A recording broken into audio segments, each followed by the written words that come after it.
ফাআনজির, অতঃপর তুমি তোমার রবের দিকে মানুষকে ভীতি প্রদর্শন করো। তো তারপরে দাওয়াতের শিক্ষা দিয়েছেন আল্লাহ রাসূলকে। কিসের হুকুম দিলেন? দাওয়াতে ফাআনজির। এই গুমরাহ উম্মতকে, যে আরব নগরীতে, যে মক্কাতে না সারা বিশ্বে অন্ধকার ছড়িয়ে গিয়েছে, মানুষের জুলুম, অন্যায়, অবিচার, প্রতিহিংসা, বিদ্বেষ, মানুষ কুফরিয়াতের মধ্যে, শিরকিয়াতের মধ্যে লেগে গিয়েছে। মানুষদেরকে আল্লাহর প্রতি ভয় দেখাও, ফাআনজির রাব্বাকা ফাকাব্বির, এবং তোমার রবের বরত্ব বয়ান করো, অর্থাৎ ঈমান আমলের আলোচনা করো। রাসূল সাল্লাল্লাহু আলাইহি ওয়াসাল্লাম প্রথম হুকুম পেলেন ঈমান এবং শিক্ষার পর প্রথম আদেশ, সে আদেশটি হচ্ছে দাওয়াতের আদেশ, যে মানুষদেরকে দাওয়াতের দিকে নিয়ে আসো, এই গুমরাহ জাতিকে হকের পথে নিয়ে আসো, এই মানব জাতিদেরকে আল্লাহ এবং আল্লাহর রাসূলের তরিকা অনুযায়ী উঠানোর ফিকির করো। মেরে ভাই দোস্ত বুজুর্গ, রাসূল সাল্লাল্লাহু আলাইহি ওয়াসাল্লাম সর্বপ্রথম দাওয়াত দিয়েছেন নিজের ঘরে নিজের স্ত্রীকে।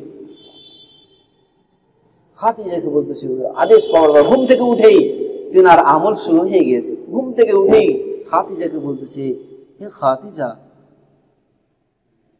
আমি আল্লাহর পক্ষ থেকে নবুয়ত হিসাবে দুনিয়াতে এসেছি, তুমি কি আল্লাহকে স্বীকার করবে? খাদিজা রাদিয়াল্লাহু তাআলা আনহা, হুজুর সাল্লাল্লাহু আলাইহি সাল্লামের এখান থেকে একটা বড় শিক্ষা, যে ঘরে অবস্থা এমন করে ফেলছে যে নবীর আদর্শের প্রতি, নবীর তরিকার প্রতি, নবীর চরিত্রের প্রতি এত পরিমাণ সৌন্দর্যতা ছিল, এক কথাতেই রাসূলের বিবি ঈমান অর্জন করে ফেলেছে। মেরে ভাই দোস্ত বুজুর্গ, আমাদের ঈমান, আমাদের আমল, আমাদের তরিকা, আমরা আল্লাহ রাসূলের তরিকায় চলতে গেলে সর্বপ্রথম আমার ঘরকে দ্বীনের পথে এভাবে নিয়ে আসতে হবে যাতে আমার চরিত্র দেখে, আমার আখলাক দেখে আমার ঘর সর্বপ্রথম ঈমানের পথে চলে আসে। এই জন্য উলামায়ে কেরামগণ বলেছেন, এই দাওয়াত ফিকিরের প্রথম উদ্দেশ্য হচ্ছে আমি ঈমান অর্জন করব, অর্থাৎ আমি আমাকে নসিহত করব। পৃথিবীতে যত নবী এই দুনিয়াতে এসেছেন, সকল নবীদের একটাই উদ্দেশ্য ছিল, সর্বপ্রথম কি, যে কোন নবীগণ বলেছেন এই পৃথিবীতে যত আল্লাহ ওলিও রয়েছেন, যত গাউস রয়েছেন, যত কুতুব রয়েছেন, আবেদগণ রয়েছেন, কোন আবেদকেও আবেদ কামালিয়াতে পৌঁছবে না, কোন ওলিয়াতের পরিপূর্ণতায় পৌঁছবে না, কোন দিনদার আল্লাহ ভীরু লোক, কোন গাউস কুতুব অথবা আল্লাহ তাআলার প্রিয়তম বান্দা হতে পারবে না যতক্ষণ না সে তার নিজের নফসকে আত্মশুদ্ধি করবে, নিজের নফসকে ঠিক করবে। এই জন্য মেরে ভাই দোস্ত বুজুর্গ, আমি যে কথাগুলো বলছি মূলত প্রথমেই আমি আমাকে বলছি। আমি যে কথাগুলো বলছি প্রথমেই আমি নিজেকেই বলতেছি। আমরা তো অন্যকে নসিহত করতে পারি, কিন্তু সর্বপ্রথম মেরে ভাই দোস্ত বুজুর্গ, আমি যদি আল্লাহর প্রিয় হইতে চাই, আমি নিজেকেই নিজে নসিহত করি। ইব্রাহিম আলাইহিস সালাম দেখলেন তার বাপ তো মূর্তি পূজা করতেছে। ইব্রাহিম আলাইহিস সালাম তার নিজের নফসকে প্রথমে নসিহত করলেন। যদি কেউ নিজের নফসকে প্রথমে নসিহত করে, সেই হিদায়াতের চূড়া সর্বোচ্চ শিখরে পৌঁছে যাবে, এমনকি নেবুয়ত পাবে, সে আল্লাহর ওলিও হবে যদি কেউ নিজের নফসের আত্মশুদ্ধি করে। ইব্রাহিম আলাইহিস সালাম প্রথমে নিজের নফসকে নসিহত করতেছে, এই মূর্তি পূজক গুলো দেখতেছে, গির্জার মধ্যে ঢুকে গিয়েছে, নাকে হাত দিতেছে, হাতে হাত দিতেছে, মাথায় হাত দিতেছে। কিরে, এরা তো কোনো খায় না, কথাও শুনে না। একদিন ইব্রাহিম আলাইহিস সালাম মূর্তিগুলো সব ভেঙে চুরমাচার করে ফেললো। একটা কুড়াল ওই দেবতার, সবচেয়ে বড় দেবতার ঘাড়ে লটকাই দিল। ইব্রাহিম আলাইহিস সালাম নিজেকে নিজে নসিহত করে আল্লাহর দিকে নিয়ে যাচ্ছে, যেগুলোর তো কোনো ক্ষমতা নেই। সে গির্জা থেকে ভাঙার পর পাহাড়ের মরুভূমির দিকে তিনি যাওয়া শুরু করছে। মরুভূমিতে যাওয়ার পর তিনি দেখতেছেন আসমানের সে অন্ধকারে আসমানে নক্ষত্রগুলো মিটিমিটি জ্বলতেছে। ইব্রাহিম আলাইহিস সালাম নিজেকে প্রথমে নসিহত করতেছে, এই মিটিমিটি আসমান এগুলো তো অনেক উপরে, খুব আলো দিতেছে, তো এগুলো হয়তো আমার রব হতে পারে। কিছুদূর যাওয়ার পর পাহাড়ের প্রান্তে যাওয়ার পর দেখতেছি একটা চাঁদ, কি বড়, তারকার চাইতে বড় চাঁদ। ইব্রাহিম আলাইহিস সালাম বলতেছে, এটা তো চাঁদের চাইতে বড়, হাযা হুয়া রব্বি, এটাই হয়তো আমার রব হতে পারে। নিজেকে নিজে প্রথমে নসিহত করে আল্লাহর দিকে নিজেকে নিয়ে যাচ্ছে। সে চাঁদের পিছনে দৌড়াইতেছে, যাইতেছে, যাইতে যাইতে যেতে সকালে আলো উদিত হলো, পূর্ব দিগন্ত থেকে সূর্য উদিত হলো। ইব্রাহিম আলাইহিস সালাম বলতেছে, হাযা হুয়া রব্বি হাযা হুয়া আকবার, আর এটা তো চাঁদের চাইতে বড়, এটা তো চাঁদের চাইতে বেশি রশ্মি, তো সুতরাং বলতেছে হাযা হুয়া রব্বি, এটাই আমার রব। ইব্রাহিম আলাইহিস সালাম সারাদিন সে সূর্যের পিছনে দৌড়াইতে থাকলো। এক সময় দুপুর গড়িয়ে সন্ধ্যা, সন্ধ্যার সময় সেই সূর্য ডুবে গেল, সারা বিশ্ব অন্ধকারে রূপান্তরিত হয়ে গেল।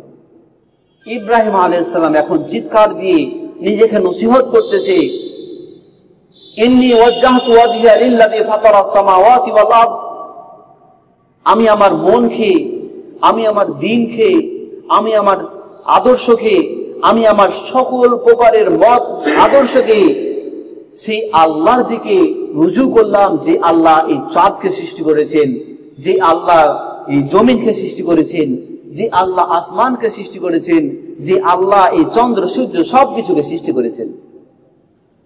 ইন্নী ওয়াজ্জাহতু ওয়াজহিয়া লিল্লাযী ফাতারাস সামাওয়াতি ওয়াল আরদ, আমি আমার মনকে, আমার দিলকে, আমার মতকে ওই আল্লাহর দিকে রুজু করলাম, যে আল্লাহ আসমান জমিন সবকিছুকে সৃষ্টি করেছেন। তো ইব্রাহিম আলাইহিস সালাম নিজেকে নিজেকে নসিহত করে ঈমানিয়াতের পথে নিজেকে নিয়ে আসেন। তো মেরে ভাই, দোস্ত বুজুর্গ, আমাদের প্রথম কাজ হবে, আমি যা বলছি এই প্রথমে আমি আমাকে সেই কাজের প্রতি নিয়ে আসার চেষ্টা করি। আমি যে কথাগুলো বলছি এগুলোও আমি আমাকে বলছি যে আমি কিভাবে আমার অন্তরকে পরিশুদ্ধ বানাতে পারি। আল্লামা হাফেজ রহমতুল্লাহ আলাইহি ২০০ শতাব্দীর সবচেয়ে বড় একজন মুশরিক কবি ছিলেন। মুশরিক কবি, রাসূল সাল্লাল্লাহু আলাইহি সাল্লামের পরবর্তী সে কবি ছিলেন হাফেজ। সে রাজার রাজপ্রাসাদে যাইতো, রাজারকে বিভিন্ন কবিতা আবৃত্তি করে শোনাইতো। এই শোনাইতে শোনাইতে সেই রাজার মেয়ে ছিল খুব সুন্দরী, রূপবতী। সে মেয়ের প্রেমে আসক্ত হয়ে গিয়েছে। তো সেই কবি প্রত্যেকদিন জানালার পাশে, সে রাজকুমারীর জানালার পাশে গিয়ে গিয়ে কবিতা শোনাইতো, আর তার প্রেমিকা, তার মাহবুব সেই কবিতাগুলো শুনতো, আর চোখের অশ্রু ঝরিয়ে ঝরিয়ে প্রেমের কবিতা আবৃত্তিগুলো শুনে প্রেম ভালোবাসার গল্পে তারা মেজে যেত। একদিন সেই হাফেজ, ইবনে হাফেজ, সে রাজপ্রাসাদের দিকে যাইতেছে, যাওয়ার পর দেখতেছে সে রাজপ্রাসাদ থেকে সাদা কাফনে করে রাজার সহ সবাই কাফনের পোশাক পরিধান করা একজনকে খাটিতে করে নিয়ে যাচ্ছে। আল্লামা হাফেজ, সে হাফেজ চিন্তায় পড়ে গেল, কে? সে জানালার পাশে গিয়ে, যেখানে সে কবিতা শোনাইতো, সে জানালার পাশে গিয়ে আওয়াজ করতেছে খটখট করে, আইনা মাহবুবা, আইনা সাদিকা, হে আমার মাহবুবা, তুমি কোথায়? আওয়াজ পাচ্ছে না। কিছুক্ষণ পর সেখানকার দারোয়ার বলতেছে সে হাফেজকে, তুমি কি জানো না তোমার সেই মাহবুবা আজ রাতে ইন্তেকাল করেছে? তুমি যার প্রেমে আসক্ত, যে দুনিয়ার মোহে, দুনিয়ার মহব্বতে তোমার জীবনকে বিলীন করতেছ, সে তো এই দুনিয়া ছেড়েই চলে গিয়েছে। সে তো এই দুনিয়ার রাজত্ব ছেড়ে, এই দুনিয়ার রাজপ্রাসাদ ছেড়ে, তার রূপের সৌন্দর্য ছেড়ে, তার অহংকার, তার মাথার মুকুট, দামি দামি মুক্তা খচিত এই মুকুট ছেড়ে সেও তো সে কবরের ঘরে চলে যাচ্ছে। তুমি দুনিয়ার পিছনে মাহবুব আসক্ত, তাই তুমি তোমার জীবনকে বিলীন করে ফেলতেছ। সেই হাফেজ চিন্তা করলো, আমি তো দুনিয়ার পিছনে আমার জীবনকে বিলীন করে ফেলতেছি, তো না, আমি আমার নিজের নফসকে প্রথমে নসিহত করি। সে হাফেজ প্রথমে নিজের নফসকে নসিহত করা শুরু করলো। বসনু হাফেজ বতুগুয়াম, বসনু হাফেজ বতুগুয়াম কে গুলতাজা নমি মানাদ, अगर मानाद शबे मानाद শবেদেগার নমিমানাত। এই হাফেজ বসন হাফেজ বদু গুয়াম, এই হাফেজ নিজে নিজেকে নসিহত করে নিজের নাম দিয়ে কবিতা আবৃত্তি করে বলছে, আমি তোমাকেই বলছি বদু গুয়াম কে গুলতাজা নমিমানাত। একটি গাছে ফুল কি সুন্দর ফুটে, কিন্তু এই ফুলটি চিরকাল থাকে না। একদিন 2 দিন পর সেই ফুটন্ত ফুলটি যাকে সবাই ভালোবাসে, সেই ফুলটি এমন বিশ্রী হয়ে যায়, কালো হয়ে যায়, মরে যায়, মাটির সাথে মিশে সেও নষ্ট হয়ে যায়। কে গুলতাজা নমি মানাদ अगर मानाद शबे मानाद शबे देगार नमी मानाद। একটা গাছে ফল কি সুন্দর ফল ফুটে, 2 দিন একদিন ভালো লাগে, 3য় দিন সে ফলটা পেরে তার মনে খেয়ে তা তো মাটির সাথে মিশিয়ে দেয়, দুর্গন্ধে নিপতিত করে দেয়। বাইক মেহমান নমি মানাদ अगर मानाद शबे मानाद शबे देगार नमी मानाद। কাউরের বাড়িতে কোনো একটা মেহমান আসে, হয়তো 1 দিন 2 দিন সেই মেহমানকে আমরা আপ্যায়ন করি, ভালো খাবার দিই, 3 দিন 4 দিন পরও যদি সেই মেহমান ঘরে থাকে আমরা বিরক্ত হয়ে যাই, মনে মনে রেগে যাই, এতদিন ধরে আছে, কি ব্যাপার, সে বাড়ি যাবে না? মেরে ভাই দোস্ত বুজুর্গ, এই দুনিয়াতে আমরা সবাই মুসাফির, ইহা হাম সব মুসাফির হ্যায়। এই দুনিয়াতে আমরা সবাই মুসাফির, কুই আগে রওয়ানা কুই পিছে রওয়ানা, কেউ আগে যাবে কেউ পরে যাবে, সকলকে সে কবরে যেতে হবে।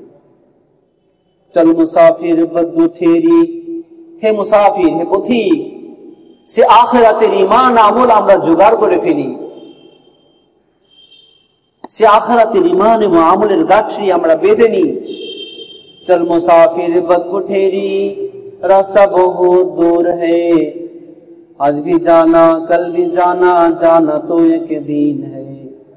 হে মুসাফির, আজ হোক কাল হোক আমরা ঈমান আমলের গাঁথরি বেঁধে নিই, আমরা আল্লাহর রাস্তায় বের হই, আমরা আমাদের ঈমানকে পরিপূর্ণতা বানাই।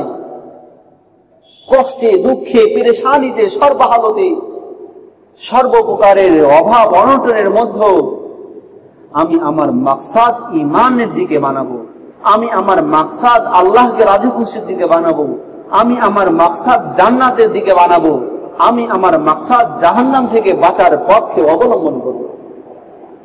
তো মেরে ভাই দোস্ত বুজুর্গ, আল্লাহ তাআলা আমাদেরকে নাজাত দিবেন।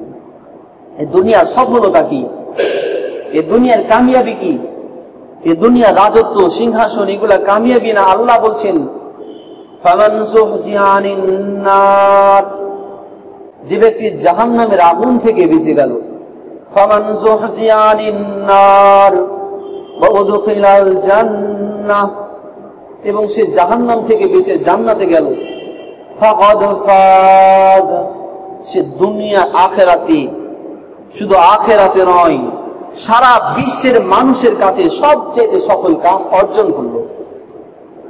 তো যে ব্যক্তি জাহান্নাম থেকে বেঁচে গেল এবং জান্নাতের পথে অগ্রসর হইল, আল্লাহ বলছেন সে দুনিয়া আখিরাতে সারা বিশ্বের মানুষের মধ্যে কামিয়াবি অর্জন করল। তো মেরে ভাই দোস্ত বুজুর্গ, কামিয়াবি কি? যে জাহান্নাম থেকে বেঁচে যাওয়ার, জান্নাতের দিকে অগ্রসর হওয়া। রাসূল এটাই শিক্ষা দিয়েছেন, কামিয়াবির পথ যদি আমরা কাউকে দেখাইতে চাই, আমি যদি আমার সন্তানেরকে কামিয়াবি বানাইতে চাই, আমি যদি আমার পরিবারকে কামিয়াবি বানাইতে চাই, আমি যদি আমার দিনকে, আমার এই দেশকে, আমার পৃথিবীকে কামিয়াবি পথে নিয়ে যেতে চাই, তো না কোনো রাজত্বের প্রয়োজন রয়েছে, না কোনো অট্টালিকা বিল্ডিং এর প্রয়োজন রয়েছে, না কোনো সিংহাসনের প্রয়োজন রয়েছে, না কোনো জাঁকজমকপূর্ণ সেই নাইট ক্লাবের প্রয়োজন রয়েছে, না কোনো রাজসার বড় বড় কোনো মন্ত্রীদের সিংহাসনের প্রয়োজন রয়েছে। মেরে ভাই দোস্ত বুজুর্গ, আল্লাহ বলছেন তোমাদের ঈমানের প্রয়োজন রয়েছে। যদি ঈমান অর্জন করতে পারো আর জাহান্নাম থেকে বেঁচে যাও, তোমরা পৃথিবীর মধ্যে এবং আখিরাতের মধ্যে সবচেয়ে বেশি কামিয়াবি অর্জন করবে। একজন ভাইয়ের, একজন পার্শ্ববর্তী ভাইয়ের সবচেয়ে উপকার কি? উপকার হচ্ছে আল্লাহ ভোলা বান্দাদেরকে আল্লাহর পথে নিয়ে আসা। আল্লাহ ভোলা বান্দাদেরকে আল্লাহর পথে নিয়ে আসা। তো মেরে ভাই দোস্ত বুজুর্গ, রসুল সিন মোহাম্মদ আরবি জানাবে মুস্তফা হাবিবে কিবরিয়া এটাই শিক্ষা দিয়েছেন, এই উম্মতকে সেই পথেই নিয়ে আসার চেষ্টা করেছেন যাতে আমার উম্মত চাক সেই উম্মত আমাকে লাথ মারুক, চাক সেই উম্মত আমাকে পাথর নিক্ষেপ করে আমার শরীর থেকে রক্ত ঝরিয়ে ফেলুক, চাক সেই উম্মত আমার দাঁতকে শহীদ করে ফেলুক, চাক সেই উম্মত এই জাতি আমাকে আমার দেশ আমার ঘর ছাড়ার জন্য আমাকে আমার দেশ আমাকে আমার এলাকা আমার জন্মভূমি ছাড়ারও চিন্তা করুক, আমি আমার দেশ ছেড়ে দিতে পারি, আমি আল্লাহর রাস্তায় জিহাদ হইতে পারি, আমি দরকার হইলে এই আমার উম্মতকে হেদায়েতের পথে নিয়ে আসার জন্য আমি আমার ঘর ছাড়তে পারি, কিন্তু আমি চাই আমি সেই মাকসাদে উঠাই দিই যাতে আমার উম্মত হেদায়েতের পথে চলে আসে, যাতে আমার উম্মত জাহান্নাম থেকে বেঁচে আসে। মেরে ভাই দোস্ত বুজুর্গ, রাসূল সাল্লাল্লাহু আলাইহি ওয়াসাল্লাম এই উম্মতকে সে আদর্শে নিয়ে আসছে। যখন এই উম্মত সে আদর্শের উপরে আসছে, যখন সেই উম্মত মেরে ভাই দোস্ত বুজুর্গ, সেই উম্মতের খুব বেশি সম্পদ ছিল না। কেমন সম্পদ ছিল না? যে একজন সাহাবী রাতের অন্ধকারে রাসূল সাল্লাল্লাহু আলাইহি সাল্লামের কাছে আসছে, আসার পর বলতেছে, ইয়া রাসূলুল্লাহ, আমি পেটে দুটো পাথর বাঁধছি। রাসূল সাল্লাল্লাহু আলাইহি সাল্লাম বলতেছে, তুমি দুইটা পাথর বাঁধছো, আর তুমি তোমাদের নবী দুনু জাহানের বাদশা হাবিবে কিবরিয়া সাইয়্যিদুল মুরসালিন খাতামুন নবিয়্যিন তামান্না মুদ্দাতু সে জামালে মুস্তাফা দেখো, হাবিবে কিবরিয়া দেখো, সেই মুস্তাফা সাল্লাল্লাহু আলাইহি সাল্লামের পেটে তিনটা পাথর আছে। সেই নবীর ঘরে এক মাস চুলায়, সে চুলার মধ্যে কোন এক মাস ধরে জ্বালানো হয়নি।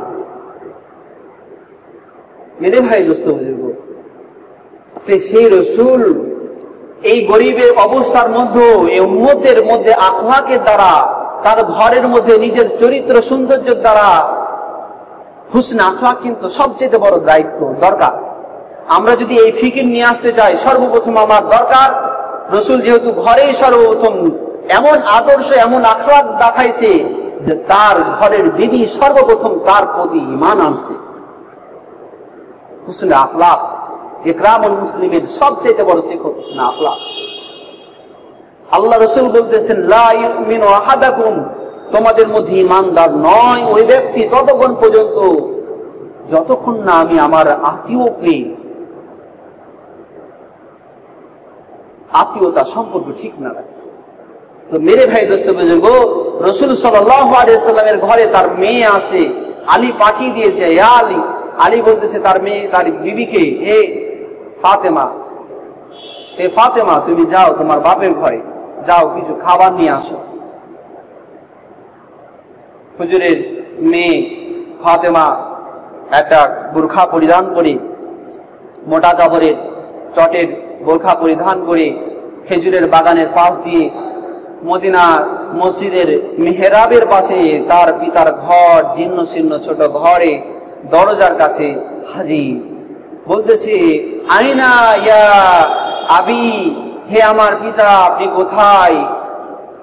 রাসূল সাল্লাল্লাহু আলাইহি সাল্লাম ঘর থেকে আওয়াজ উঠাইতেছে, কি খবর হে আমার বেটি, তুমি কেন এসেছো?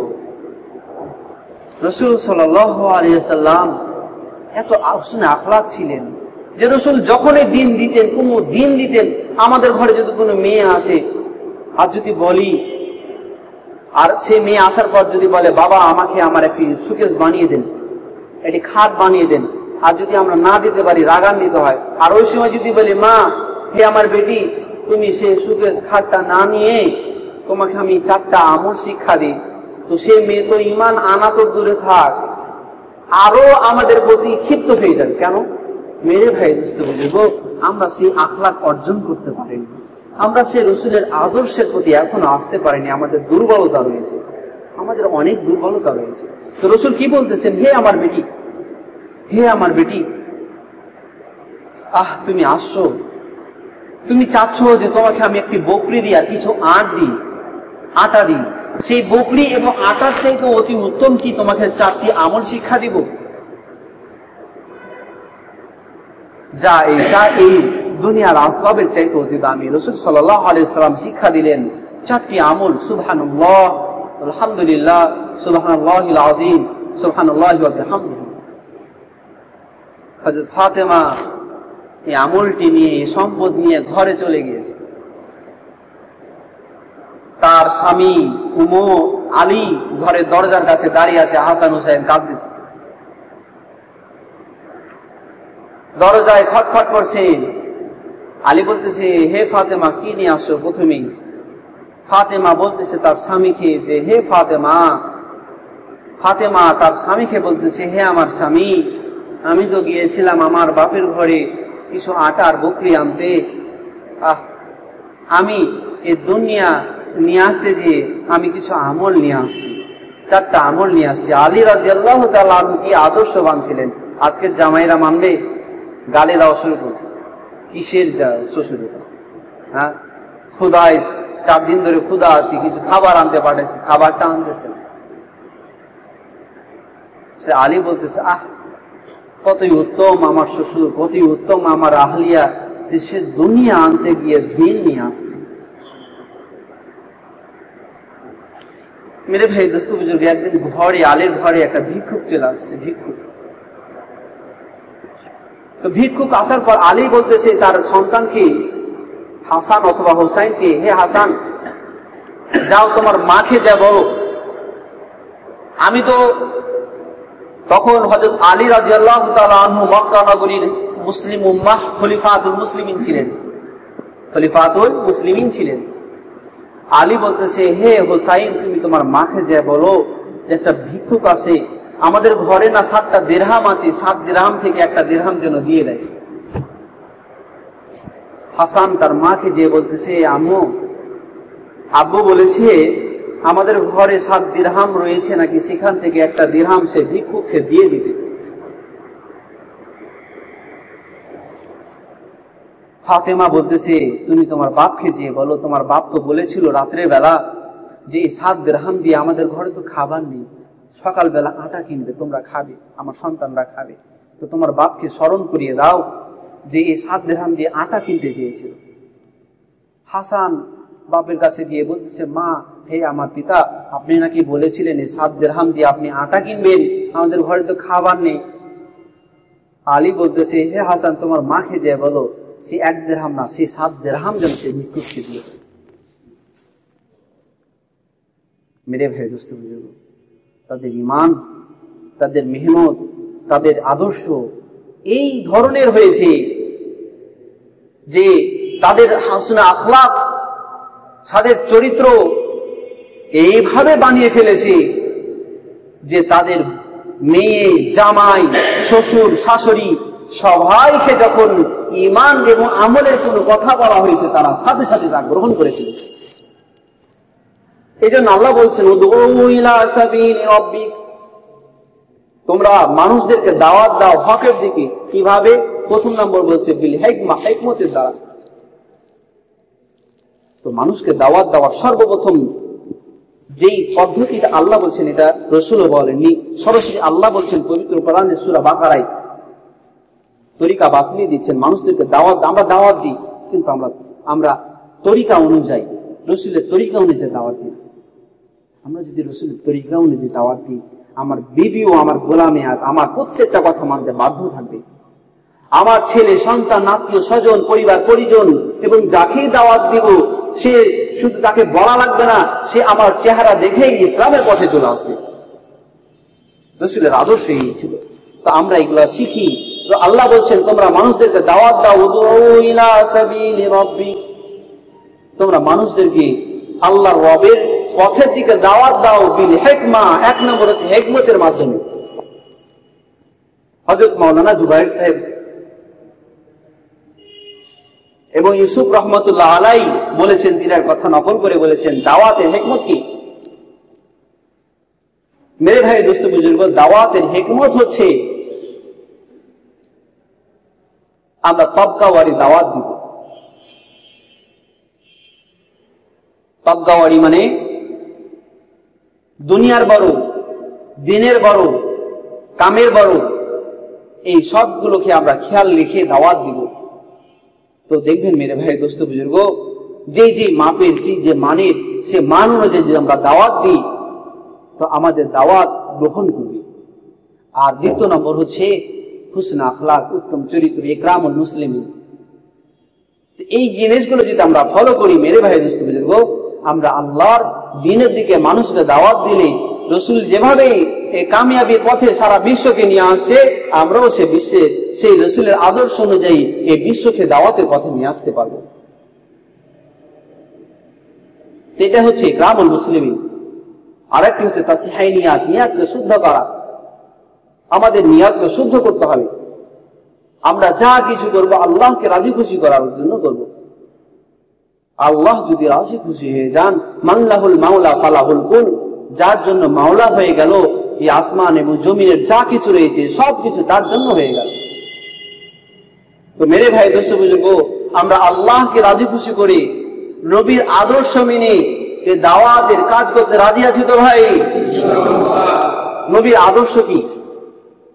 নবীর আদর্শ, নবী ঘরেই শুধু বসে থেকে দিন প্রচার করেনি। আমরা তো ইনশাল্লাহ বললাম নবীর আদর্শ কি ছিল?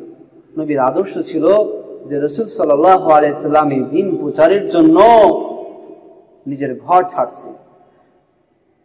সাহাবায়ে কেরামগণ নিজের ঘর ছাড়ছে। কয়জন সাহাবীর ঘর মক্কা নগরীতে পাবেন? আফ্রিকা, চীন, বেলজিয়াম, এশিয়া মহাদেশ, বিভিন্ন রাষ্ট্রে সাহাবীদের কবর। তো আমরা সেই রসুলের এবং সাহাবীদের তরিকায় মেহনত করতে রাজি আছি তো ভাই? আর তিনার মেহনতের তরিকা ছিল আল্লাহর রাস্তায় বের হওয়া, আল্লাহর রাস্তায় বের হয়ে নিজের আখলাককে পয়দা করা। এমন যেন না হয় যে আমি শুধু অন্যকে নসিহতের জন্য, আমি তো প্রথমেই বলেছি যা কিছু বলছি এই প্রথমে আমি নিজেকে নসিহত করছি, আমি নিজেকেই বলছি। তো প্রথমেই আমি নিজের নফসকে শুদ্ধ করার জন্য, সারা বিশ্বের মানুষের হেদায়েতের জন্য, আল্লাহর দ্বীন প্রচার প্রসারের জন্য যে ব্যক্তি ঘরে থেকে আল্লাহর দ্বীন প্রসারের জন্য বের হবে, আল্লাহ রাসূল বলছেন জাহান্নাম পথের পিপিলিকা থেকে সমুদ্রের মৎস্য পর্যন্ত তার জন্য মাগফিরাতের দোয়া করতে থাকবে। সুবহানাল্লাহ। মান মাতা ফি সাবিলিল্লাহ, যে আল্লাহর রাস্তায় মৃত্যুবরণ করবে, ফাহুয়া শহীদ, সে শহীদি মর্তবা অর্জন করতে পারবে। তো মেরে ভাই দোস্ত বুজুর্গ, সে শহীদি মর্তবা আমরা অর্জন করতে চাই তো? আমরা আল্লাহর রাস্তায় বের হতে চাই তো? এখন নগদ সবাই, আমি সকলের কাছে আবেদন রাখছি মেরে ভাই দোস্ত বুজুর্গ, আমাদের দিলে মরিচা পড়ে গিয়েছে। আমরা নিজেকে বুঝাই দোস্ত, আমরা নিজের নফসকে একটু মরিচাটা জংটা দূর করি। আমরা আল্লাহর রাস্তায় আল্লাহকে দেখানোর জন্য একটু দাঁড়াই, আমাদের মরিচার গুলা দূর করি। আমরা সবাই দাঁড়াই যে আমরা এরকম ভাবে 1 চিল্লা 3 চিল্লার জন্য আমরা আল্লাহ রাস্তায় বের হবো। দাঁড়াই ভাই, সবাই দাঁড়াই, আমরা আল্লাহকে দেখাই, আল্লাহর জন্য হরকত করি। যখন আমাদের কাজের মধ্যে হরকত আসবে, তো মেরে ভাই দোস্ত বুজুর্গ, আল্লাহ তাআলা আমাদের অন্তরের শয়তানকে দূর করে দিবেন। সবারই নাম লেখে ভাই। হ্যাঁ, কে কয় চিল্লার জন্য বের হবেন সেটা বলি।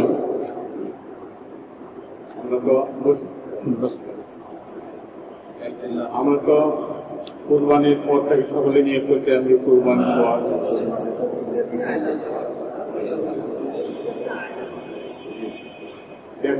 কোন টাকাটা আছে এখন নগদ নগদ নগদ এখন তো সবাই এখন মূল টাকা যাবেন সালাতে। আগামী সপ্তাহ থেকে কে যেতে পারি নগদ বলি, আমি তো এর আছি। আল্লাহ তাআলা কবুল করুন, আল্লাহ রিজিকের মধ্যে বরকত দান করেন, সকল প্রকারের রোগকে দূর করে দেন। নাম লেখাই ভাই, নাম লেখাই ভাই, নাম লেখাই ভাই।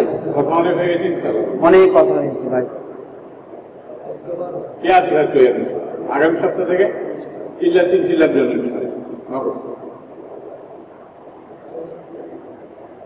বলেন। আমরা তো এখানে যারা বসেছিলাম অনেকে নাম লেখাইছিলেন, কি বলুন ভাই?